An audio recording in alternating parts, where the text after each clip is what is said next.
E hoje nós vamos dar continuidade ao capítulo 5, Bem-aventurados os aflitos, causas anteriores das aflições. O Igor falou para a gente das causas atuais das aflições. Bom,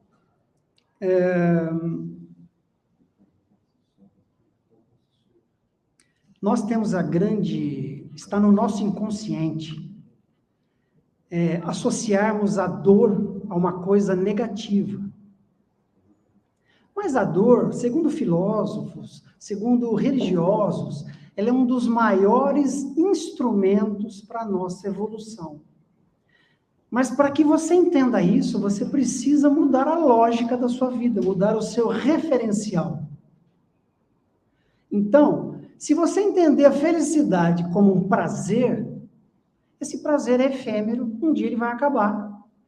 Agora, se você entender a felicidade como uma busca futura de algo muito maior, você dá um significado para a sua felicidade.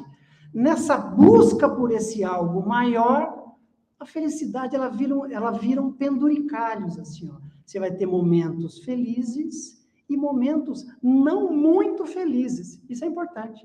Não são momentos ruins, são momentos não muito felizes. Ou seja, felicidade, então, não é aquilo que é agradável, é aquilo que me faz crescer. Mas para que isso aconteça, eu preciso primeiro quebrar essa concha que eu estou, para que eu liberte essa compreensão, e através da compreensão eu consigo ir até o crescimento. Certo? Bom, nós temos muitas dúvidas, né? Por que as pessoas nascem com problemas já? Problemas de estômago, problemas de... Eu não pus aquelas fotos horríveis, só para a gente ilustrar. Problema de estômago, problema de pulmão, um nasce com asma, o outro já nasce... Crianças muito cedo, com tumores. Como é que eu consigo entender isso? Se as pessoas são inocentes, nascem simples, todas filhas de Deus, como que Deus permite isso? Crianças com 10 anos, com tumor no fêmur, e tem que fazer quimioterapia, enxertos, um sofrimento danado. Como que eu vou explicar esse tipo de coisa? Bom, existe um livro do Chico Xavier, em que Humberto de Campos, ele estava exatamente numa aula dessa com o professor, tirando o professor, é exatamente isso que estava acontecendo aqui, tá? E o professor, no mundo espiritual, Humberto de Campos já estava desencarnado, ele viu certas coisas que eu vou contar depois. Mas nós temos... Nos anos de 1950, a Alemanha desenvolveu um remedinho que era para tirar enjoo de mulheres.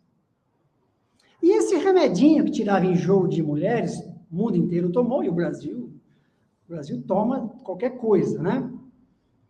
As mulheres tomaram esse remedinho. Só que ele tinha efeitos colaterais terríveis. E esses efeitos colaterais, principalmente nos ossos longos, causaram danos absurdos.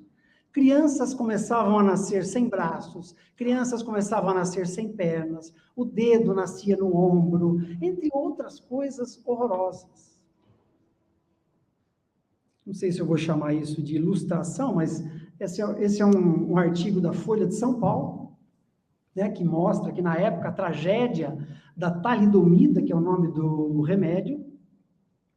E eu pergunto para vocês, com essa foto dessa criança, o que ela fez nessa vida, essa criança? Como que eu vou culpá-la de alguma coisa?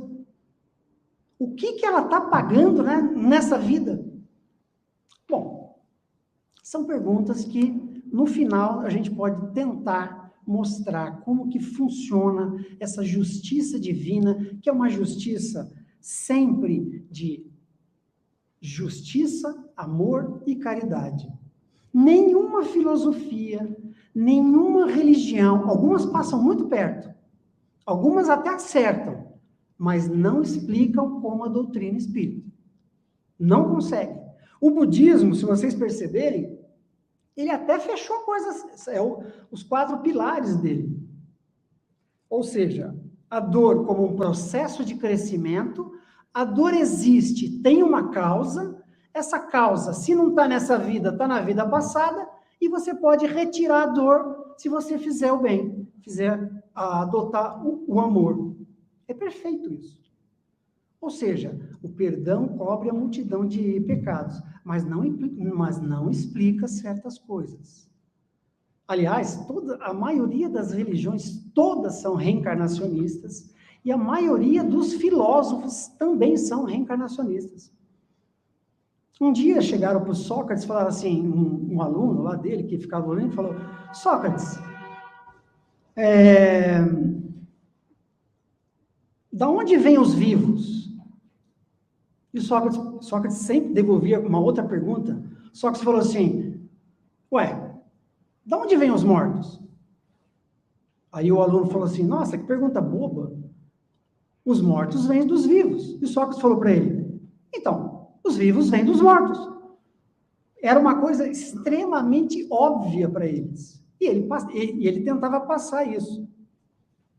Teve um dos pilares do Espiritismo, que é Eurípides Barçanufo, ele era um católico cristão, atuante, um bom católico, seguia todos os parâmetros que a igreja estabelecia, fazia muita caridade, mas uma coisa ele não conseguia entender: bem-aventurados os aflitos. Como ser feliz e sofrer? Se você passa por algumas dificuldades e aprende, aí tudo bem, ele até entendia isso, mas e quem já nasce sofrendo? Até que o tio dele, que era espírita, entregou um livro para ele, eles não conseguiam, eles ficavam sempre discutindo tal, e o tio dele, coitado, era um cara da roça, e falou, eu não tenho como discutir com você, entregou um livro para ele do Leon Denis, se não me engano é Depois da Morte, e ele leu aquele livro e foi no centro espírita com o tio dele. Chegou lá, aquela sessão espírita, tudo muito simples, ele mentalizou assim, ó, se tiver algum espírito aqui, me explica, bem-aventurados os aflitos. E o Aristides, não se perca pelo nome, eu acho que é esse o nome, que era um cara também da roça, não era letrado, nada disso, deu uma explicação para ele. Exatamente tudo aquilo que ele precisava escutar. E a partir daí, ele adotou o espiritismo e ficou cristão do mesmo jeito e se tornou um grande nome do espiritismo. Bom, vamos falar um pouquinho de teoria. Deus é um Deus justo, um Deus de justiça, amor e caridade. Na antiguidade não tinha, olha, ele foi justo e agora ele não foi amoroso. Não existia isso. Existia uma palavra só que chamava tzedakah, ou tzedakah. Você não pode ser justo e não ser amoroso. Era só uma palavra. Nós é que dividimos uma coisa aqui. E Deus, se Deus é justo, olha só, se o efeito veio, todo efeito tem uma causa, e Deus é justo, a pessoa provavelmente sofrerá isso. Agora, e quando a causa vem antes do efeito? Se Deus é justo, nós partimos desse princípio, e não foi dessa vida, só pode ser de vida passada. Ou então Deus é injusto. Não tem outra saída.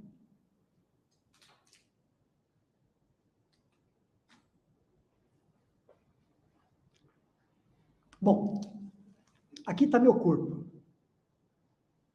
Isso é mais para quem está começando, tá, gente? Aqui está meu corpo. Aqui está meu espírito. Sou um vidente que está vendo. E aqui está o perispírito, que é o que une o meu corpo ao espírito. Fui um cara legal pra caramba na vida, não cometi excessos, morri. O meu perispírito, ele cola, ele transmite tudo que eu fiz nessa vida para o mundo espiritual. Então, no mundo espiritual eu tenho o espírito e o perispírito. Só que numa vida eu fumei pra caramba e destruí o meu pulmão. Ou bebi pra caramba e destruí meu fígado. O que o meu perispírito faz? Ele copia isso como se fosse um molde. Eu vou lá para o mundo espiritual, numa escolinha, aprendo um monte de coisa, programo uma nova reencarnação, a chance de eu voltar com problemas ao nascimento, com aquilo que eu causei para o material nobre que Deus me deu, é problema de asma, problema no fígado, alguma coisa desse tipo. Essa é uma das maneiras de você explicar causas anteriores da aflição. E tem uma outra. As nossas células respondem a comandos de padrões mentais que refletem nos nossos tecidos sutis. Eu posso não ter feito nada disso, mas eu tenho problemas psicológicos. Eu carrego uma culpa muito grande por um mal que eu fiz para alguém. Esse pensamento também vai impregnar esse tecido sutil e pode ter efeito, provavelmente tenha, numa vida que eu vou ter ainda, porque ele vem alterado, problemas psicológicos, como vocês vão ver na história da talidomida. Não se esqueça que no final tem a explicaçãozinha que está naquele livro. Ou eu posso vir aqui com uma missão. Já sou um espírito de luz, não venho aqui a passeio. Então eu peço, às vezes, um corpo com limitação, que é para mostrar para uma comunidade que, apesar de todos os meus problemas, eu consigo realizar. Também é uma outra maneira. Bom, quando a gente quer mudar o nosso padrão, nós seguimos o Evangelho, né? O Evangelho é o quê? É o guia da reforma íntima. E como que o Kardec montou esse Evangelho? É uma coisa interessante até a gente chegar nos bem-aventurados, os aflitos. Primeira coisa, tem o prefácio. No prefácio, como ele é a terceira revelação, Moisés, Jesus e o Espiritismo. O que ele fez? Está escrito lá, bem no prefácio. Acabou. Não tem mais metáfora, não tem mais nada. Agora é a verdade. É a verdade pura e simples, sem fantasminhas, sem nada disso. Aí ele dá uma introdução. Quando você vai fazer alguma coisa, o que você faz primeiro? O objetivo. Qual que é o seu objetivo? Vida futura. Aliás, Jesus falou isso. Não vivam para o mundo, vivam do mundo. Meu reino não é deste mundo. Depois dos objetivos, o que ele fala? Mas você está falando dos objetivos, mas baseado em quê? Na autoridade do Espiritismo. Qual que é a autoridade do Espiritismo? Filosofia, ciência, as comunicações e as provas. Provas que não deixam dúvidas. Muito bem. Falamos da autoridade, só que no caminho você vai encontrar o quê? Termos que você desconhece. Então ele põe lá, saduceus, fariseus, terapeutas, uma série de coisas que era o ambiente que Jesus vivia. E os precursores do Espiritismo. Aliás, o século VI a.C. é fantástico, né? Buda, Mao Tse, Sócrates, Platão, e por aí vai, porque eles prepararam o terreno para vir o Cristo. Então vai mudar tudo? O que o Kardec pôs? Não vim destruir a lei. O Espiritismo não veio também destruir nada. Ele veio o quê? Explicar as coisas que eram mal entendidas. Você não veio destruir nada? Não. Não, por quê? Porque eu quero que você mire na vida futura. Qual que é o capítulo 2? Meu reino não é deste mundo. Então tem outros reinos? Tem. Há várias moradas na casa do meu pai. É a terceira. Tem várias moradas? Tem. E como é que eu faço para chegar nessas moradas? Ninguém vem ao Pai se não nascer de novo. Ou ninguém vai ao reino de Deus se não nascer de novo. Tem que nascer de novo? Para quê? Aí entra para você se purificar. Purificar as suas culpas através do sacrifício. Ninguém sairá da terra se não pagar o último centil. Nós vamos ter que pagar o último centil. E como é que era explicado isso na antiguidade? Porque nós estamos falando isso aqui no século 21.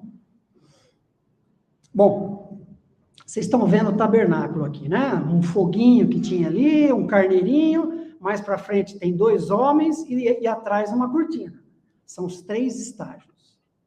Você cometia uma culpa muito grande. Você cometia um crime, alguma coisa muito ruim. O que você fazia? Você levava um carneirinho lá no primeiro estágio. Cortava o pescoço, eles cortavam o pescoço do carneirinho, saía um sanguinho, esse sanguinho era queimado e transcendia. Você eliminava os seus pecados. E eu pergunto, quem pagou o pecado daquele cara? Outro corpo. Corpo do carneirinho. Certo?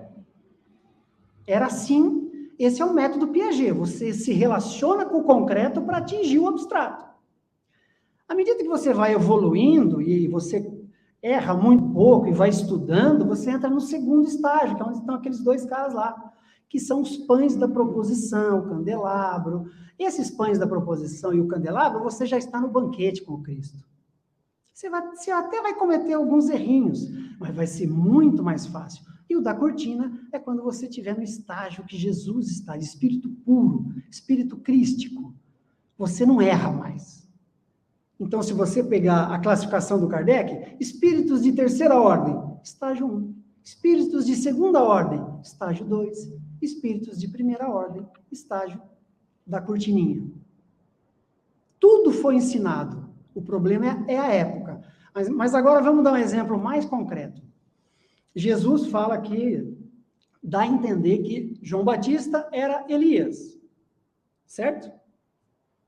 Elias, muito bem. Se João Batista era Elias, ele foi um profeta muito importante, mas ele mandou degolar um monte de sacerdote. Ele era amiguinho do rei. Mandou degolar. Bom, se ele era João Batista também foi degolado. O carneirinho morreu. Quem pagou os erros de João Batista? Aliás, de Elias. Quem pagou foi o corpo do João Batista, não foi o corpo do Elias. Então, quem sangrou? Foi João Batista. Deve ter existido um Pedro em outra encarnação.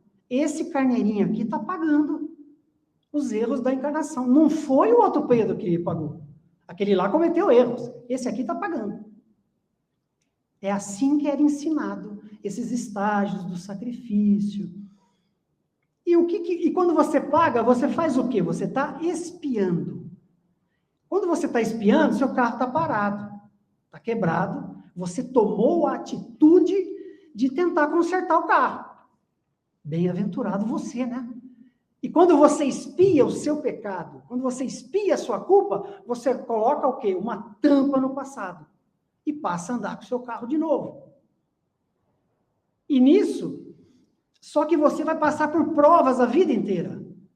Você terá provas a vida inteira até chegar ao espírito puro. E a prova faz o quê? Ela abre uma porta para o futuro. Então, cada prova que você ultrapassa, você anda um degrauzinho. Conclusão, vida futura. Bem-aventurados os aflitos, que colocou seu carro na estrada, tomou consciência de que você quer chegar ao reino de Deus.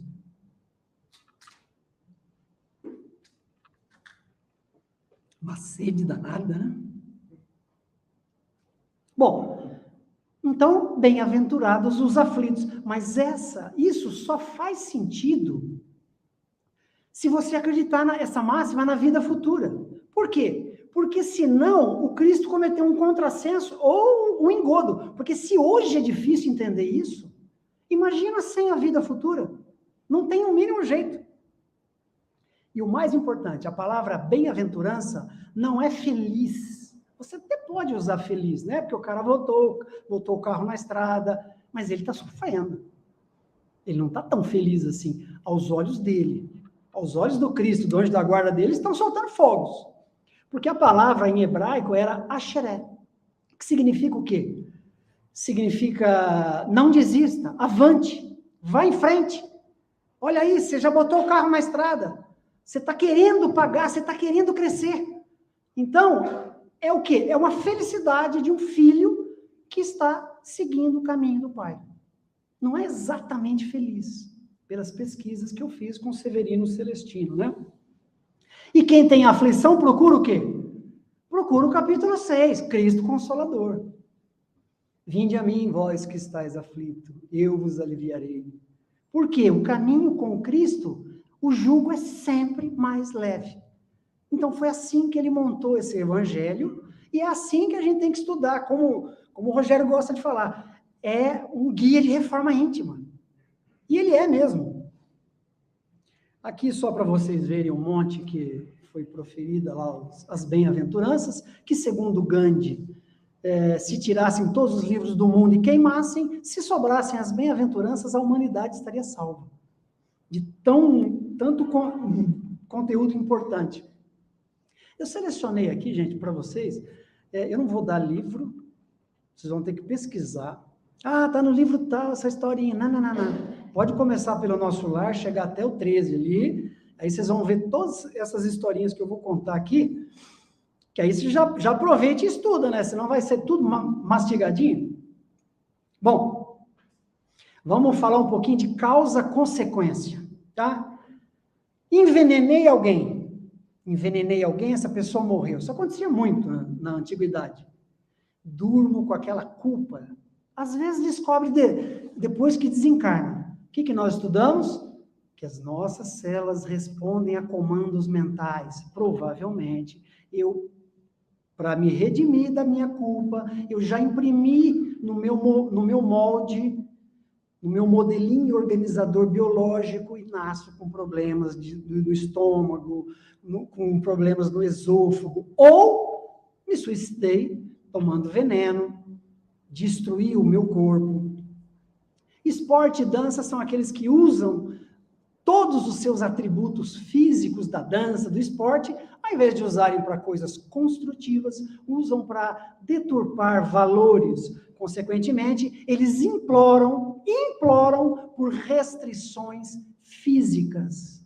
Para quê? Para que eles tenham uma vida e que possam desenvolver um pouco mais o sentido do coração.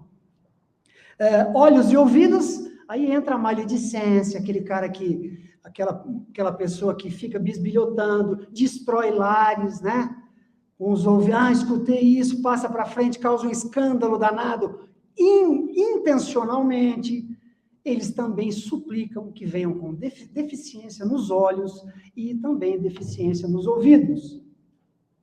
Artistas você tem que incluir escritores, você tem que incluir diretores, diretor de filmes. Então, ao invés de construir filmes que levem a humanidade para frente, que cause em nós penduricalhos de felicidade, não, abusam da violência, do sexo. O que eles pedem? Vem até com paralisia cerebral, para amortizar um pouquinho os seus talentos, para que eles possam refletir naquela vida e depois transformar isso em outro tipo de arte, né? Dotes físicos eu vou pular porque é quase a mesma coisa que o esporte, né? E oradores que levam massas a atitudes insanas, vêm às vezes com câncer na tireoide, problema nas cordas vocais, mas isso eles pedem. Muitas vezes é compulsório, porque senão eles vão incorrer nos mesmos erros.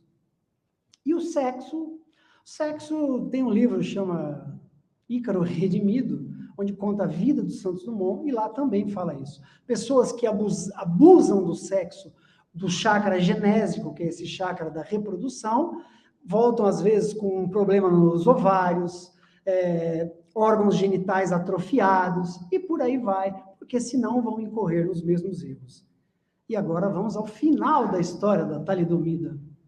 Como que Deus permitiu que se desenvolvesse um remedinho e as crianças nascessem daquele jeito? Humberto de Campos estava lá assistindo naquele telão, quando tanques desfilavam, ele não fala capital, tanques desfilavam nessa capital nas ruas, a população ia à loucura, soldados perfilados, aviões protegiam o ninho da águia. palavras do Humberto de Campos. Enquanto isso, civis criminosos articulavam para se aproveitarem da situação e saquearem os bairros dos judeus. O problema é que eles não tinham tempo. E eles, naquele alvoroço, se você tinha um anel, eles cortavam o dedo, cortavam a sua mão para tirar a pulseira, cortavam o pescoço para tirar a corrente. Se reclamassem do roubo que eles saqueavam as casas, eles cortavam as pernas e foram fazendo, aquilo virou uma coisa horrorosa. Aí apareceu um outro telão. Esse povo já estava, olha, de 39 a 43, eles estavam planejando isso. Em 1950 foi a talidomida, veja que reencarnação rápida. Mas eles já estavam no mundo espiritual, em lugares muito escuros, não entendiam por que eles estavam sem braço, sem perna, chorando, gritando, por o sentimento de culpa, ou assim, muito aflorado. Então, eles reencarnaram como essas vítimas da talidomida. Os pais escolhidos eram pais que também tinham um boletim para cair, tinha carneirinho para sangrar, então recolheram esses filhos, e também pais piedosos, que aproveitariam um filho desse que dá muito trabalho, mas é uma atitude muito nobre e que abre as portas de uma provação para o reino de Deus, tem muito valor. E para não encerrar de maneira trágica, né? Vamos encerrar com a Alta de Souza, que dá uma levantada no astral, né? Correio evangélico. Não desprezes a dor que te aperfeiçoa. Toma a cruz generosa que te oprime. E segue pela estrada ampla e sublime, da bondade contente, humilde e boa. Bem-aventurados. Não te prenda ao golpe que magoa, nem a voz que te acuse ou te lastime. O sacrifício é a luz que nos redime. Sê fiel a Jesus, ama e perdoa. Aceita sem revolta, olha a resignação aí. Nos caminhos, a coroa de lágrimas e espinho. Coroa essa que nós mesmos colocamos. Sem recurso a conforto que te agrade. Mas você está tampando o caixão. Guarda a paz do evangelho que te inspira. Ou seja, o reino. Foge da Babilônia, da mentira. Tudo que se relacionar no Velho Testamento à Babilônia é prazer, é coisa efêmera. E foge para Jerusalém da eternidade, que é onde o Cristo nos prometeu. Gente, que cada um venha aqui, que cada um consiga aquilo que veio buscar, e vamos mirar no nosso futuro. E mesmo com tanto carneirinho para sangrar, tanto boleto para cair, que nós sejamos felizes. Ok? Muito obrigado.